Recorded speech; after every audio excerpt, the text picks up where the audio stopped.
कहानी की शुरुआत होती है यूसुके नाम के एक लड़के से, जिसके मोहल्ले में अचानक से एक बेकाबू हुआ ट्रक घुस गया। वो तेज रफ्तार से एक छोटे लड़के को कुचलने ही वाला था, लेकिन यूसुके ने तुरंत भागकर उस बच्चे को बचा लिया। पर इस सब में वो खुद ट्रक के नीचे आ गया। उसी पल उसकी आत्मा शरीर से अलग हो गई। यूसुके को समझ आ गया कि उसकी मौत हो चुकी है। जब उसके शरीर को अस्पताल ले जाया जा रहा था, तब स्पिरिट वर्ल्ड की गाइड बोटैन उसके सामने आई। पहले तो यूसुके ने उसके साथ चलने से मना किया, लेकिन जब उसने पक्का कर लिया कि जिस बच्चे को उसने बचाया था वो ठीक है, तब उसने बोटैन से कहा कि हाँ, अब ले चलो मुझे नर्क। बोटैन ने कहा कि अभी तुम्हारा मरने का टाइम हुआ ही नहीं था, हम लोग एक्सपेक्ट नहीं कर रहे थे तुम्हें, इसीलिए ना तो तुम्हारे लिए स्वर्ग में जगह है ना ही नर्क में। ये बहुत अजीब सिचुएशन है, इसीलिए बोटैन उसे स्पिरिट वर्ल्ड में ले गई। वहाँ पहुँचने के बाद दोनों ने एक बड़ी नदी पार की। नदी के उस पार उनकी मुलाकात कोएनमा से हुई। कोएनमा का काम आत्माओं को अलग अलग जगह पर भेजना है, यानी कौन स्वर्ग जाएगा कौन नर्क जाएगा ये वही तय करता है। कोएनमा ने यूसुके को एक ऑफर दिया। उसने यूसुके से कहा कि मैं तुम्हें दोबारा जिंदा कर सकता हूँ, लेकिन इसके बदले में तुम्हें हमारे लिए जासूस बनना होगा। इंसानों की दुनिया में घूम रहे योकाई से जुड़ी हुई परेशानियाँ तुम्हें सुलझानी होंगी। उसने बताया कि हेलबग नाम का एक योकाई डीमन वर्ल्ड से भागकर धरती पर आ गया है। यूसुके का पहला काम है ये पता लगाना कि वो धरती पर आया क्यों है और वो कर क्या रहा है। इस सब की सारी इन्फॉर्मेशन स्पिरिट वर्ल्ड तक पहुंचाना। ये एक बहुत अच्छा ऑफर था और शायद कोई भी मान जाता। फिर भी यूसुके ने तुरंत मना कर दिया, क्योंकि उसे किसी के अंडर काम करना पसंद ही नहीं था। वो एक शरीफ सा अच्छे स्वभाव का लड़का है, लेकिन गलत बात बर्दाश्त नहीं करता। एक दिन स्कूल में उसने देखा कि कुछ लड़के एक कमजोर लड़के को परेशान कर रहे हैं। यूसुके तुरंत उसकी मदद करने बीच में आ गया, लेकिन उल्टा इल्जाम उस पर ही लग गया कि वो उस लड़के के पैसे ले रहा है। स्कूल के प्रिंसिपल ने उसे डांट दिया, फिर भी यूसुके ने कुछ समझना जरूरी नहीं समझा और चुपचाप वहाँ से चला गया। जब वो अपने मोहल्ले में पहुँचा, तब कुआबारा ने उसे घेर लिया। कुआबारा पिछले दिन की हार का बदला लेना चाहता था, लेकिन हुआ फिर से वही। यूसुके ने उसे बढ़िया तोड़ा। कुआबारा के दोस्त भी वहाँ पर थे, लेकिन उसने उनकी मदद लेने से मना कर दिया, क्योंकि वो खुद यूसुके से जीतना चाहता है। यूसुके पहले से ही गुस्से में था और अब तो उसने अपना सारा गुस्सा कुआबारा पर निकाल दिया। फिर जब उसने देखा कि कुआबारा अब खड़ा तक नहीं हो पा रहा, तो वो वहाँ से निकल गया। इसी समय कुछ दूर सड़क पर एक ट्रक ड्राइवर के ऊपर उड़ते हुए अजीब से कीड़े ने हमला कर दिया। वो उसके शरीर में घुस गया और उस पर काबू पा लिया। इसके बाद ड्राइवर बेकाबू होकर ट्रक को भगाने लगा। दोपहर में यूसुके अपने माँ बाप के रेस्टोरेंट पर जब खाना खा रहा था, तो वहाँ वो अपनी बचपन की दोस्त कीको से मिला। कीको स्कूल वाली हरकत की वजह से उससे बहुत नाराज थी। यूसुके कभी किसी को ये नहीं बताता था कि वो क्यों लड़ रहा है। किसी को सफाई देना पसंद ही नहीं है भाई को, इसीलिए स्कूल के बच्चे उसे गलत समझते थे, बहुत डरते थे उससे। लेकिन यूसुके को फिर भी कोई फर्क नहीं था कि कौन उसके बारे में क्या सोचता है। इसके बाद वही ट्रक वाला हादसा हुआ और फिर आगे का तो तुम्हें पता ही है। इधर धरती पर यूसुके की डेथ सेरेमनी चल रही थी। तब उसे एहसास हुआ कि कितने सारे लोग असल में उसके लिए दुखी हैं। यहाँ तक कि कुआबारा भी उसकी मौत पर दुखी हो रहा था। तब यूसुके का दिल बदल गया। उसे समझ आ गया कि लोग उसकी सच में परवाह करते हैं। उस रात वही स्कूल के बदमाश लड़के फिर से करीनो पर हमला करने लगे। तभी डीमन वर्ल्ड का वही कीड़ा करीनो के शरीर में घुस गया। अचानक करीनो की ताकत बढ़ गई और वो पूरे जोर के साथ लड़ने लगा। लड़ाई के दौरान करीनो ने एक मोटरसाइकिल गिरा दी। मोटरसाइकिल गिरते ही उसका पेट्रोल टैंक लीक हो गया और कुछ ही पल में वहाँ बहुत बड़ा धमाका हुआ। धमाके की आवाज सुनते ही कुआबारा तुरंत वहाँ दौड़ कर आ गया। वहाँ पहुँचकर उसने देखा कि करीनो पूरी तरह दानव के काबू में आ गया है। इसी बीच यूसुके को भी दोबारा जिंदगी मिल गई थी। उसे कोएनमा का एक मैसेज मिला। पता चला कि उसका घर खतरे में आ गया है, क्योंकि एक आदमी पर काबू करके दानव उस तरफ तबाही फैला रहा है। धमाके से लगी आग धीरे धीरे बढ़कर यूसुके के घर तक पहुंच गई और घर में आग लग गई। जब कीको को पता चला कि यूसुके का शरीर अभी भी घर के अंदर पड़ा है, तो वो बिना सोचे अंदर उसे बचाने चली गई, लेकिन कुछ ही देर में वो खुद भी अंदर फंस गई। ये सब देखकर यूसुके ने तुरंत कोएनमा से कहा कि मुझे जिंदा कर दीजिए। उसने वादा किया कि बदले में मैं स्पिरिट वर्ल्ड का जासूस बनकर काम करूंगा। जैसे ही यूसुके दोबारा जिंदा हुआ, वो तुरंत अंदर दौड़ा और कीको को बचाकर बाहर ले आया और उसे अपनी माँ की गोद में दे दिया। इसके बाद वो सीधा करीनो के पास पहुँच गया, जो अभी भी कुआबारा और उसके साथियों से लड़ रहा था। यूसुके ने करीनो को बेहोश कर दिया, लेकिन जल्द ही उसे समझ आ गया कि असली प्रॉब्लम अभी खत्म नहीं हुई। करीनो के शरीर से उस दानवी कीड़े को निकालना बहुत जरूरी है, वरना करीनो खुद भी योकाई बन जाएगा। प्रॉब्लम ये थी कि उस कीड़े को निकालने के लिए उसे अपने अंदर की स्पिरिचुअल एनर्जी का इस्तेमाल करना होगा, और युसुके को अभी ऐसा कुछ करना आता नहीं था। दूसरी तरफ प्रॉब्लम ये भी थी कि अगर करीनो ने उसे दोबारा जोर से मारा तो अब की बार वो शायद दोबारा मर जाएगा। सबसे बड़ी बात ये थी कि ये सब कुछ जिंदा रहते हुए करना पड़ेगा, क्योंकि युसुके दोबारा नहीं मरना चाहता। युसुके ने चेन्स का इस्तेमाल करते हुए उस दानव को बांधने की कोशिश की और फिर जोर जोर से उसे मारने लगा, लेकिन करीनो जल्द ही छूट गया और उसने एक गैस सिलेंडर में छेद कर दिया। जैसे ही गैस आग से टकराई तो वहाँ जबरदस्त धमाका हुआ। युसुके बड़ी मुश्किल से बच पाया, लेकिन इस धमाके ने उसे दूर फेंक दिया।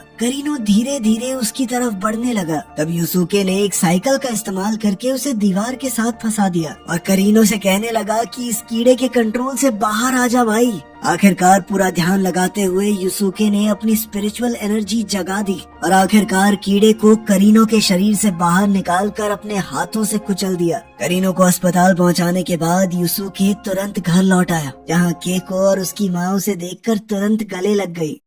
उसी रात हम कुछ दानवों को आपस में लड़ते हुए देखते हैं। इसी लड़ाई में हम एक जबरदस्त तलवारबाज हाय को देखते हैं, लेकिन वो कोई आम लड़का नहीं है, वो भी एक योकाई है। थोड़ी देर बाद एक और योकाई कुरामा वहाँ पर आया। वो दोनों मिलकर बड़ी फुर्ती से अपने दुश्मनों को खत्म कर रहे थे। जल्द ही वहाँ पर तीसरा योकाई गोकी पहुँच गया। तीनों ने मिलकर स्पिरिट वर्ल्ड से 3 बहुत शक्तिशाली खजाने चुरा लिए। जब कोएनमा को इस बात का पता चला तब उसने तुरंत युसुके को उसका अगला काम दिया। साथ ही उसने युसुके को लड़ाई के लिए तैयार करना शुरू किया, ताकि अगर वो किसी योकाई से लड़े तो उसका मुकाबला कर तो पाए। युसुके को सबसे पहले एक जरूरी टेक्निक सीखनी होगी, जिसे रेगान कहा जाता है। इसमें वो अपनी पूरी स्पिरिचुअल एनर्जी को उंगली के छोर पर जमा करेगा। इससे एक जोरदार हमला किया जा सकता है, लेकिन बेचारा युसुके बार बार कोशिश करने के बाद भी नाकाम हो जाता। इसी दौरान कोएनमा ने देखा कि गोकी नाम के उस योकाई ने जो बॉल चुराई थी उसका इस्तेमाल करके वो बच्चों की आत्माओं को बंद कर रहा है। अगर उसे जल्द नहीं रोका गया तो वो उन्हें खा जाएगा। युसुके और बोटान ने पूरे शहर में उसे ढूंढने की कोशिश की, लेकिन बोटान उसकी नेगेटिव एनर्जी को भांप ही नहीं पा रही थी। उसे शक था कि गोकी ने अपनी ताकत छुपा ली है। दोपहर के समय युसुके की नजर कुछ बच्चों पर गई, जो बिना किसी बात के अचानक बेहोश होकर गिर गए। उसने तुरंत एक आदमी को देखा जो हाथ में एक गोला लिए वहाँ से जा रहा था। जैसे ही गोकी को पता चला कि युसुके उसका पीछा कर रहा है तो वो तुरंत भागकर एक स्क्रैप यार्ड में पहुंच गया। वहाँ पहुंचते ही वो अपने असली रूप में आ गया और उसने युसुके पर हमला बोल दिया। युसुके ने उसके वार से बचने की बहुत कोशिश की, साथ ही वो अपने मुक्के और लातों से गोकी पर हमला कर रहा था, पर गोकी के ऊपर कोई असर ही नहीं हो रहा था। गोकी उससे बहुत ज्यादा ताकतवर था। वो आसानी से युसुके को इधर उधर पटक रहा था। छुपकर युसुके ने रेगान से हमला करने की कोशिश की, लेकिन वो कामयाब नहीं हुआ। तब गोकी ने उसे पकड़ लिया और उसे खत्म करने ही वाला था कि तभी अचानक वो लड़का वहाँ पहुँच गया जिसे युसुके ने बचाया था। वो कहने लगा कि युसुके को छोड़ दो। उसी पल मसारू की आत्मा भी बॉल के अंदर खींच ली गई। गोकी उसे खाने ही वाला था कि तभी युसुके लड़के को बचाने के लिए पहली बार अपने रेगान का इस्तेमाल कर पाया। गोकी के खत्म होते ही उसके पकड़े हुए सभी बच्चों की आत्माएं वापस अपने अपने शरीर में चली गई। कुछ दूरी से कुरामा चुपचाप ये सब कुछ देख रहा था, लेकिन उसने इस लड़ाई में दखल देना सही नहीं समझा। अगली सुबह युसुके और बोटान मोहल्ले में चल रहे थे। तब कुआबारा ने उन्हें देख लिया और चुपके से उनका पीछा करने लगा। इसी दौरान युसुके को पता चला कि मिरर ऑफ डार्कनेस जो कि कुरामा के पास है, किसी भी इच्छा को पूरा कर सकता है, लेकिन सिर्फ पूर्णिमा की रात में। बोटान उसे मैसेज देकर वहाँ से गायब हो गई और कुआबारा ये देखकर बिल्कुल शॉक हो गया। कुछ देर बाद युसुके की मुलाकात कुरामा से हुई। उसका पीछा करते हुए अस्पताल तक पहुंच गया। वहाँ उसे पता चला कि कुरामा अपनी बीमार माँ से मिलने आया है। कुरामा ने बताया कि वो शीशे का इस्तेमाल किसी गलत काम के लिए नहीं करना चाहता, अपनी माँ को ठीक करना चाहता है बस, और फिर शीशा वापस कर देगा। युसुके को तब समझ आया कि सारे योकाई बुरे नहीं होते। आज पूर्णिमा की रात थी। बोटान ने बताया कि उस शीशे के इस्तेमाल से विश तो पूरी हो जाएगी, लेकिन वो शीशा बदले में तुम्हारी जिंदगी ले लेगा। ये सुनकर युसुके समझ गया कि ऐसे तो कुरामा मारा जाएगा। उसे रोकने के लिए तुरंत अस्पताल की तरफ भागा। कुआबारा भी उसके साथ आ गया और उसने बताया कि मैं अब योकाई के बारे में सब कुछ जानता हूँ, तुम्हारा पीछा कर रहा हूँ 2 दिन से। तब तक कुरामा अपनी इच्छा मांग चुका था। उसने अपनी माँ की जिंदगी के बदले में खुद को न्यौछावर कर दिया था। ये देखकर युसुके तुरंत अंदर घुस गया। उसने कुरामा को बचाने के लिए कहा कि मैं भी अपनी आधी जिंदगी ऑफर करता हूँ। युसुके और कुरामा आधी आधी जिंदगी देकर वापस इंसानों की दुनिया में लौट आए। कुरामा ने जैसे ही देखा कि उसकी माँ बिल्कुल ठीक हो चुकी है, उसके चेहरे पर सुकून आ गया। दूसरी तरफ हाय नाम के उस तलवारबाज ने एक बेहद कीमती टीयर स्टोन चुरा लिया। ये स्टोन बहुत रेयर था क्योंकि ये सिर्फ युकीना नाम की लड़की के आंसुओं से बनता था। उसने ये चोरी तुरुकाने नाम के एक बिलियनर से की थी, जिसको जब ये बात पता चली तो वो बहुत गुस्से में आ गया। उसने अपने डीमन साथी साकियो को इस बारे में बताया। साकियो ने कहा कि कोई बात नहीं, मेरे आदमी युकीना को पकड़कर तुम्हारे घर ही ले आएंगे, वहाँ उसे रुलाते रहेंगे, टीयर स्टोन कमाते रहेंगे। इसी बीच युसुके को एक नया मिशन दिया गया। उसे कुमा स्वॉर्ड को वापस लेकर आना है जो कि हाय ने चुराई थी। कोएनमा ने बताया कि ये तलवार अपने मालिक को जो ताकत चाहिए वो दे देती है, इसीलिए तुम्हें उसका सामना बहुत सावधानी से करना होगा। कुछ दिनों बाद जब युसुके का सामना हाय से असलियत में हुआ, उसने सीधा हमला कर दिया, लेकिन हाय उसके हर एक अटैक से बहुत आसानी से बच जाता। उसे तो तलवार निकालने की जरूरत तक नहीं पड़ी। उसने समझ लिया कि युसुके अभी भी मुकाबला करने लायक नहीं है। उसने युसुके को बुरी तरह हरा कर कहा कि जान निकल जाए यहाँ से, थोड़ा सीख के आ लड़ना। उधर तुरुकाने डीमन साकियो के घर पहुंच गया। वहाँ उसने देखा कि साकियो ने तो एक एरिना बनाया हुआ है जहाँ पर योकाई एक दूसरे से लड़ते हैं। तो गुरु नाम के एक बेहद ताकतवर योकाई ने सिर्फ 30% ताकत का इस्तेमाल करके एक योकाई को एक ही मुक्के में 2 टुकड़ों में तोड़ दिया। ये देखकर सब डर गए कि क्या चीज है बे ये। साकियो चाहता था कि युकीना को भी रिंग में उतारा जाए। एक मुक्का पड़ेगा, फूट फूट के रोएगी लड़की, फिर मिल जाएंगे बहुत सारे स्टोन्स। लेकिन जब उसके आदमी युकीना को पकड़ने गए तो पता चला कि वो भाग गई है। दरअसल एक वर्कर ने उसकी मदद की थी, लेकिन एल्डर नाम के योकाई ने उसे हेलीकॉप्टर में छुपकर देख लिया। उसने अपनी लंबी उंगलियों से वर्कर को तुरंत मार दिया और युकीना को दोबारा से पकड़ लिया। खैर हाय के हाथों उसकी बुरी हार के बाद बोटान ने युसुके से कहा कि अब तुम्हें मार्शल आर्ट्स की ट्रेनिंग लेनी होगी। तभी कुवाबारा भी वहाँ आ गया और कहने लगा कि मैं भी ट्रेनिंग करूंगा। अब दोनों को तुरंत गेनकाई नाम की एक बूढ़ी औरत के टेम्पल में ले जाया गया। गेनकाई ने तुरंत युसुके को चैलेंज दिया। युसुके ने बिना सोचे हमला कर दिया, लेकिन वो गेनकाई को छू भी नहीं पाया। गेनकाई उसके सारे अटैक्स से आसानी से बच गई और आखिर में एक लात मारकर उसे गिरा दिया। थोड़ी देर बाद युसुके ने उसकी टेक्निक कॉपी करने की कोशिश की, लेकिन आखिर में उसने हार मान ली। उधर कुवाबारा को ट्रेनिंग के तौर पर एक बड़े पत्थर को लकड़ी की तलवार से तोड़ने का काम दिया गया। युसुके को लगा कि ये तो नामुमकिन है, लेकिन कुवाबारा ने हिम्मत नहीं छोड़ी। उसने बार बार कोशिश की, उसके हाथ तक खून से भर गए, लेकिन वो फिर भी नहीं रुका। आखिर में उसके पास सिर्फ जब एक ही लकड़ी का टुकड़ा बचा, तब उसने अपनी पूरी ताकत लगाकर दोबारा से तलवार घुमाई। उसने अनजाने में अपनी स्पिरिचुअल एनर्जी का इस्तेमाल करके पत्थर को 2 हिस्सों में काट दिया था। ये देखकर युसुके को भी हिम्मत मिली। उसने और मेहनत शुरू कर दी। जल्द ही गेनकाई ने महसूस किया कि युसुके अपनी एनर्जी कंट्रोल करना सीख गया है। अब वो अगले लेवल के लिए तैयार था। कुछ ही समय में युसुके ने अपना पहला एनर्जी शॉट फायर किया। वो एनर्जी बीम बेहद ताकतवर थी और उसे बादलों के बीच से जाते हुए टोगुरो ने देख लिया।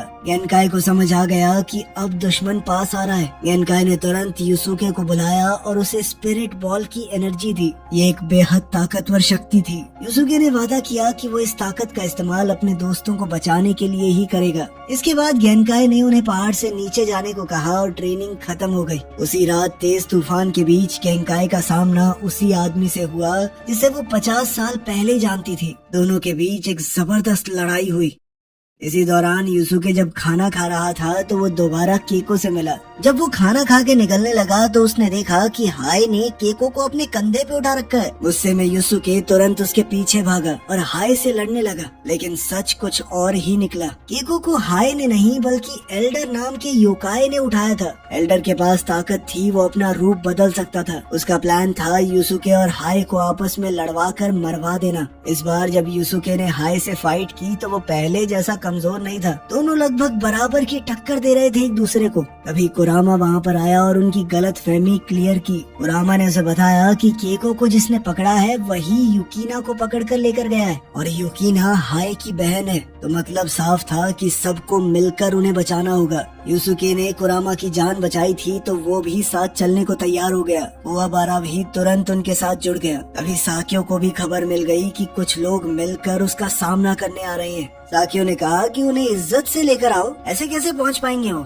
इसके बाद मैसेंजर खुद उन्हें आइलैंड ऑफ डार्कनेस तक ले जाने आया। बोट के सफर के दौरान उन्हें कहा गया कि अगर साकियो के सारे फाइटर्स को हरा दिया तो केको और युकिना को छोड़ दिया जाएगा। इस वक्त यूसुके और कुवाबारा को उनकी मास्टर की मौत के बारे में नहीं बताया गया। वनमा ने फैसला किया कि मिशन खत्म करने के बाद उन्हें पता चले तो बेटर होगा। जब सब लोग आइलैंड पर पहुंच गए तो हाय ने अकेले आगे बढ़ने का फैसला किया और अपनी टीम से अलग हो गया। ये उसकी आदत है, वो हमेशा अकेले ही काम करता है। जैसे ही यूसुके, कुवाबारा और कुरामा वेयर हाउस में पहुँचे तो उनका सामना करासू नाम के पहले फाइटर से हुआ। कुरामा ने तुरंत अपने दोस्तों से कहा कि तुम आगे जाओ, मैं इससे लड़ता हूँ। दूसरी तरफ हाय भी अपनी बहन युकिना को ढूंढते हुए एक ताकतवर दुश्मन से टकरा गया। उसका सामना बुई नाम की एक बेहद ताकतवर योकाई वॉरियर से हुआ जो एक बड़ी सी कुल्हाड़ी लेकर उस पर हमला कर रहा था। जब ये सारी फाइट चल रही थी तब साकियो के साथ तुरुकाने और कुछ और बिलियनर्स एक जगह बैठे हुए थे और वो हर एक फाइट पर बेटिंग कर रहे थे कि कौन जीतेगा। उनके लिए ये सब कुछ एक खेल था। उधर कुरामा और करासू के बीच लड़ाई और तेज हो गई।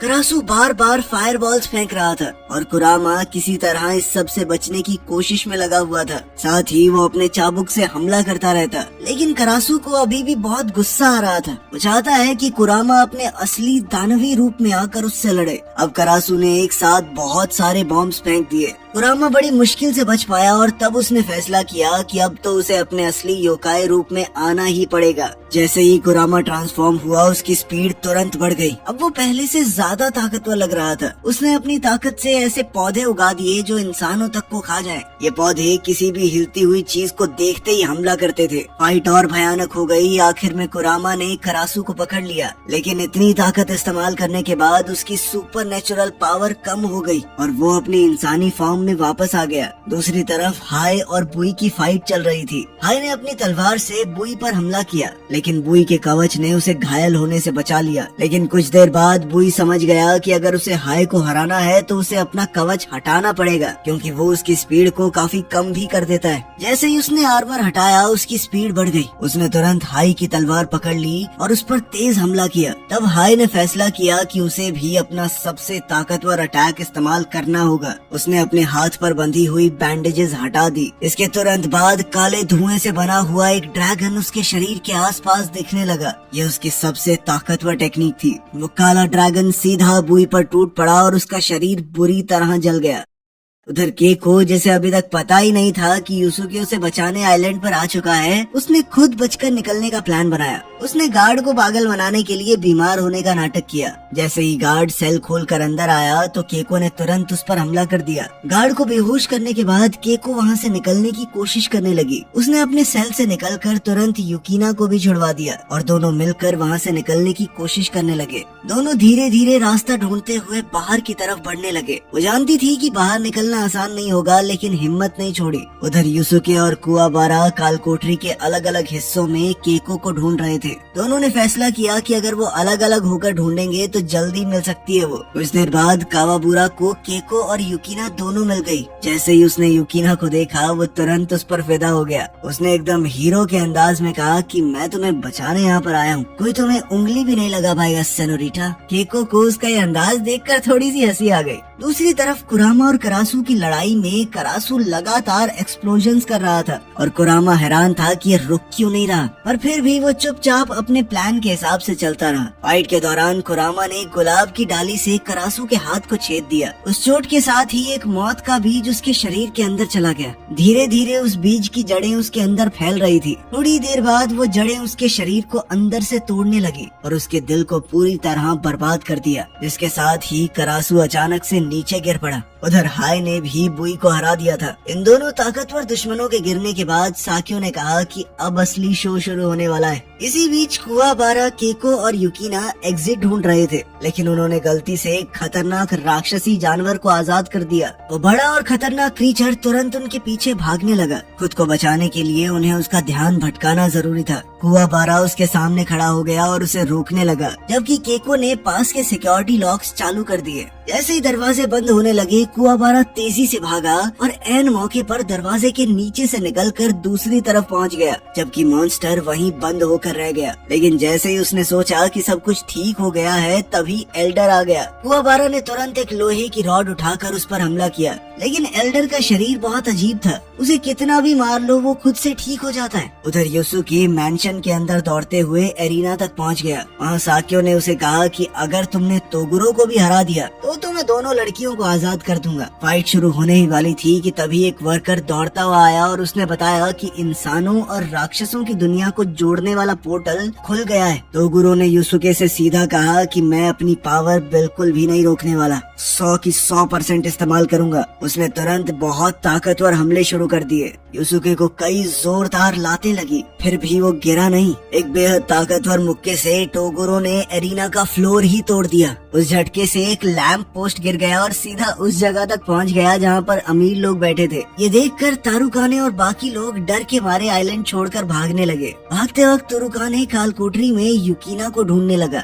लेकिन वहाँ उसका सामना उसी बड़े से खूंखार जानवर से हुआ जिसने उसे तुरंत खा लिया। उसकी कहानी यहीं खत्म। उधर केको ने देखा कि कुवाबारा फिर से खतरे में है। उसने एल्डर का ध्यान भटकाने के लिए एक चीज उसकी तरफ फेंकी। अब एल्डर का टारगेट कीको बन गई। जैसे ही एल्डर उस पर हमला करने वाला था, कुवाबारा ने अपनी स्पिरिचुअल एनर्जी वाली तलवार बनाई और एल्डर के शरीर को टुकड़ों में काट दिया। लेकिन वो फिर भी दोबारा ठीक हो गया और उसने पलटवार करते हुए कुवाबारा के कंधे को छेद दिया।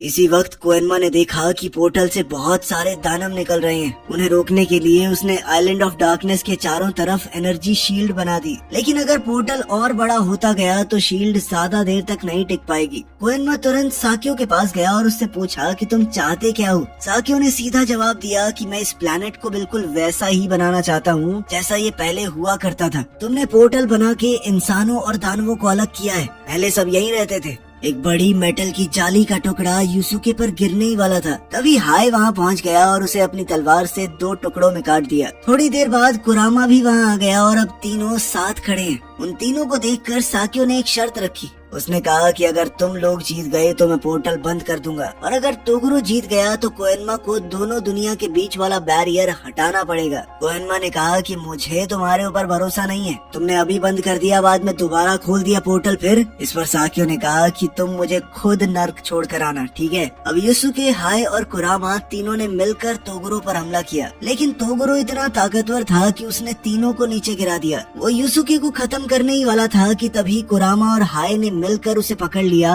और उसकी मूवमेंट रोक दी। इसी मौके का फायदा उठाकर युसुके खड़ा हुआ और एक जबरदस्त एनर्जी ब्लास्ट से हमला किया। उस ब्लास्ट से तोगुरो का शरीर पीछे जाकर एक लोहे के सरिये में घुस गया। इस वार ने तोगुरो के सीने को छेद दिया था। उन्होंने तुरंत उस पर एक जोरदार रोशनी से हमला किया। वो हमला इतना ताकतवर था कि एरिना की दीवार तक टूट गई। लेकिन हैरानी की बात ये थी कि युसुको अपने सबसे ताकतवर हमले से भी तोगुरो को हरा नहीं पाया। कुछ देर बाद तोगुरो वापस एरिना में आकर खड़ा हो गया और उसके जख्म पहले ही भर चुके थे। इसी वक्त केको, कुवाबारा और युकिना रिंग तक पहुंच गए। जैसे ही केको ने अपने सबसे करीबी दोस्त युसुके को जमीन पर गिरा देखा, वो तुरंत उसकी मदद के लिए दौड़ी, लेकिन तभी एल्डर उसके सामने आ गया। वो हारने वालों का मजाक उड़ाने लगा और कहा कि गेनकाई ने फिजूल में तुम लोगों के लिए अपनी जान दी। फिर एल्डर ने एक पुरानी कहानी बताई। उसने बताया कि गेनकाई और तोगुरो जब जवान थे तब दोनों साथ में मार्शल आर्ट्स की ट्रेनिंग कर रहे थे। दोनों बहुत ताकतवर थे। समय बीतता गया, गेनकाई धीरे धीरे बूढ़ी हो गई, लेकिन तोगुरो क्योंकि योकाई बन गया था तो वो जवान ही रहा।